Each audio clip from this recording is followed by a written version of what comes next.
4 chapter पे आए हुए थे और आगे हम बात करेंगे मुग़ल ट्रेडिशन ऑफ सक्सेशन कि जो उत्तराधिकारी होते थे मुग़लों के, उनके अंदर वो किस प्रकार का पैटर्न यूज करते थे उसके बारे में बात करें। Mughal did not believe in the rule of primogeniture where the eldest son inherited his father's estate. Instead of the following the Mughal anthem with the custom of coprocessionary inheritance or division of the inheritance among all the sons. Follow the highlights passage in the table first and note in all the evidences of rebellions by the Mughal princes. Which do you think is a fairer division of inheritance, primogenitures or कोपरेशनरी?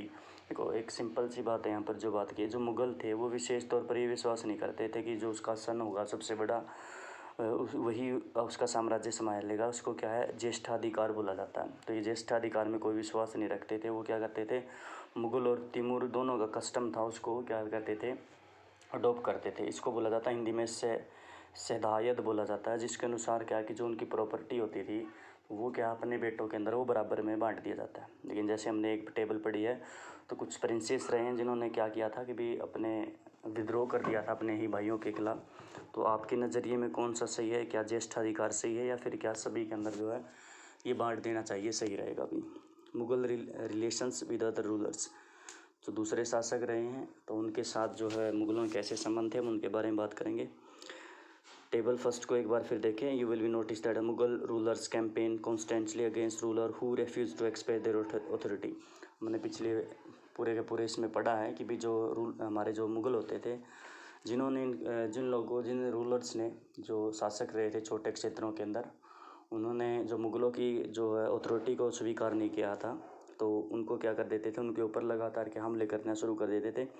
But as the Mughal become powerful many rulers other rulers also joint them voluntarily. उसके बाद जैसे ही क्या है कि जो शासक थे जो दूसरे मुग़लों को छोड़कर, जैसे मुग़ल अपना शासन लगातार बढ़ाते चले जा रहे थे, कब्जे में लेते चले जा रहे थे, तो बहुत सारे शासकों ने क्या कर दिया था, दूसरे जो शासक थे अपनी इच्छा से क्या करना शुरू कर दिया था, उन्होंने मतलब क्या वो मुग़लों के अंडर में काम करना शुरू कर दिया।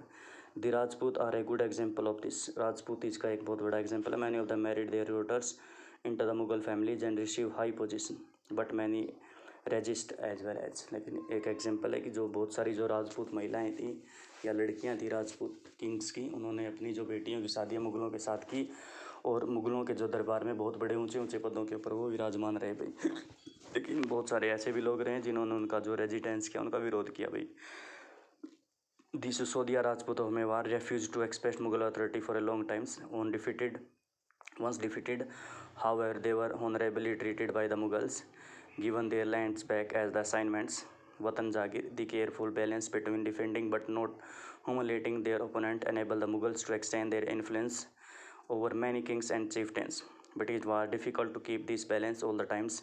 Look at the table 1 again. Note the Aurangzeb insulted Shivaji when he became to accept Mughal authority.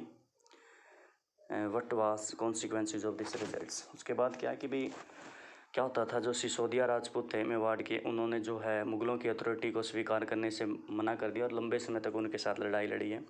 उसके बाद वो हार गए हैं, जो है सिसोदिया राजपूत रहे थे।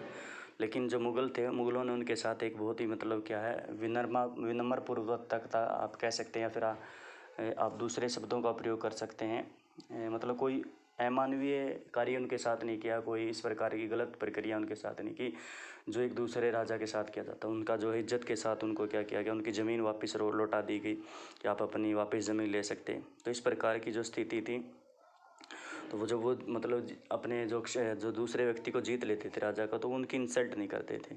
ठीक है, तो ये काफ़ी अच्छी रही है। इस वजह से क्या बहुत सारे जो किंग या चीफ्टन थे, उनके रिफ्यूज़ करने के बाद जब उनके साथ जो है लड़ाई हुई है, फिर वो जीते हैं मुग़ल, तो उन्होंने उनकी अथॉरिटी को स्वीकार किया अभी।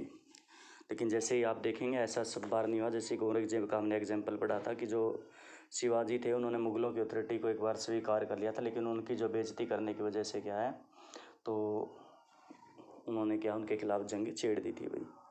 मोस्ट इम्पोर्टेंट चैप्टर है यहाँ का, चैप्टर का सॉरी ये पॉइंट्स, मनसबदार और जागीरदार भाई।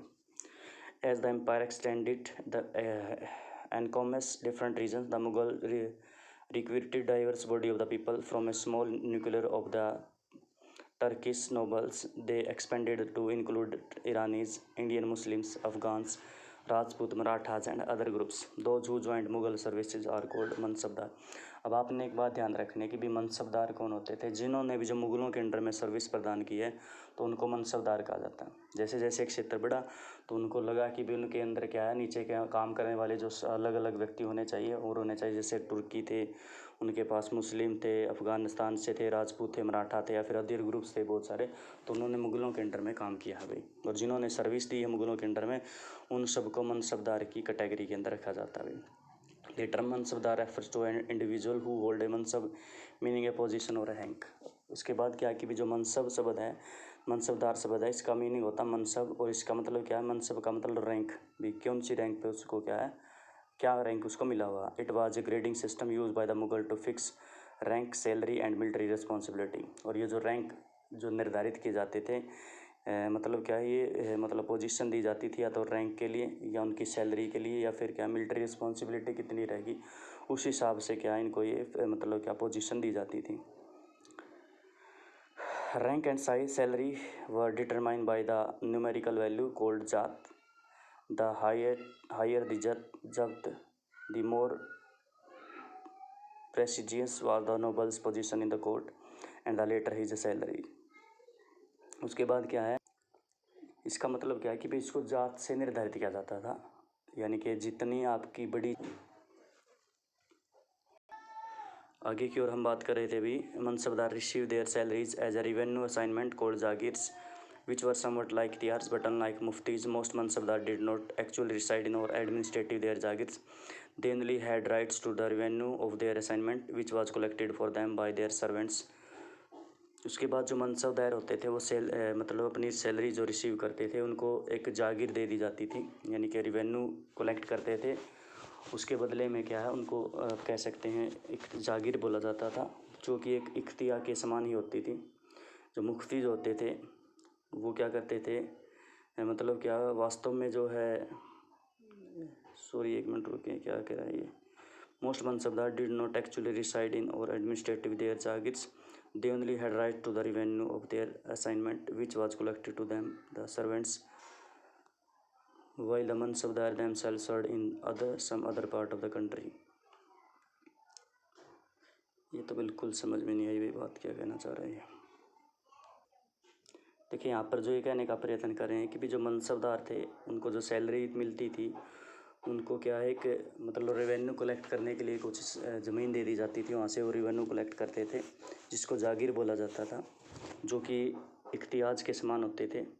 लेकिन जिस प्रकार से मुफ्ती होते थे, मनसबदारों का मतलब क्या है उसके ऊपर वास्तव में कंट्रोल नहीं कर सकते थे वो, जबकि मनसबदार को जो ज़मीन दी जाती थी तो वो उनकी ही हो जाती थी, उनके राइट्स हो जाते थे, जबकि इनके पास सिर्फ एक ही राइट होता था और वो था सारा का सारा क्या है वहाँ पे टैक्स कलेक्ट करने का। जबकि ये क्या करते थे कि भाई ये अपने खुद के सर्वेंट रख लेते थे और उन खुद के सर्वेंट से जो टैक्स कलेक्ट करते थे, जबकि ये मनसबदार क्या था कहीं दूसरी जगह अपनी जो सर्विसें भी प्रदान कर रहे थे मुगलों के अंडर में भी। In Akbar reigns the jagirs were carefully assigned so that their revenue were रफली equal to the salary of the mansabdar. जो अकबर का शासन रहा उसके समय जो है जागिर्स थी उसको बड़े ध्यान से देखा गया, असाइन किया गया और ये माना गया कि भी ये क्या जो मनसबदार को सैलरी दी जा रही है क्या रेवेन्यू उसके बराबर आ रहा है या नहीं आ रहा भाई। By Aurangzeb's reign this was no longer the cast case and the actual revenue collected was often less than the granted sum. There was also a huge increase in the number of mansabdars, which meant a long wait before they receive a jagir. These and other factors created a shortage in the number of jagirs. As a result, many jagirdar tried to extract as much revenue as possible while they had two jagirs. Aurangzeb was unable to control these developments in the last years on his reigns, and the peasantry therefore suffered tremendously. उसके बाद जो बात रखी है कि जो औरंगजेब का जो समय रहा है तो उसके समय के अंदर क्या है कि भी जो no longer was case and the actual revenue collect was of less, तो जो रिवेन्यू कलेक्ट किया जाता था वो क्या रहता था उस समय क्या है काफ़ी कम रहता था उनके समय में ये। और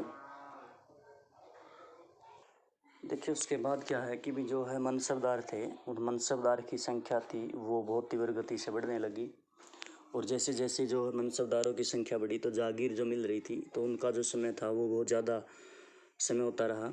और जैसे ही जो जागीरों की संख्या ज़्यादा मतलब क्या था कि जब समय ज़्यादा लगने लग गया तो उनके पास जो जागीर थे उन जागीरों की संख्या थी वो एकदम से नीचे आ गई। और जो जागीर थे उन्होंने क्या एक तरीका अपनाया कि भी वो जिस समय में उनको जागीर बनाया जाता था तो इसका मतलब क्या था, वो टैक्स था, बहुत ज़्यादा टैक्स कलेक्ट करना शुरू उन्होंने कर दिया। और जिसकी वजह से ज़्यादा टैक्स कलेक्ट करने से जो है किसान थे उस समय बहुत सारी समस्याओं का सामना करना पड़ा। और जो औरंगज़ेब का समय रहा है तो अंतिम समय के अंदर उनको इस प्रकार की बहुत सारी समस्याओं का सामना करना पड़ा अभी। बस भाई काफ़ी है, आज पता नहीं क्या हो गया, पढ़ाया नहीं जा रहा, सॉरी, इतना ही पढ़ेंगे।